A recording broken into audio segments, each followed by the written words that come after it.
વાત રાજકોટના ગોંડલમાં સહજાનંદ નગર ગરબી ચોક પાસે મકાન ધરાશાયી થયાની ઘટના સામે આવી છે। મકાન રિનોવેશન કામ દરમિયાન આ ઘટના બની।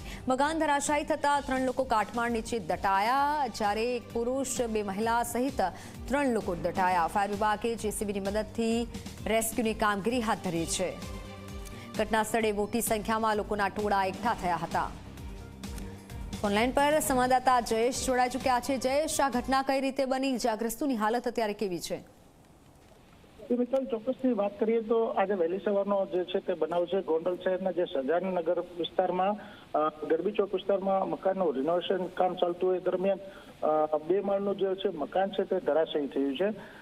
વહેલી સવારે અંદાજે 7 વાગ્યાની આસપાસ જે છે તે બનાવ બન્યો છે અને આ બનાવ મકાન ધરાશાયીની ઘટનામાં 3 વ્યક્તિ જેટલા દટાયા હોવાની વિગતો જે છે સામે મળી રહી છે।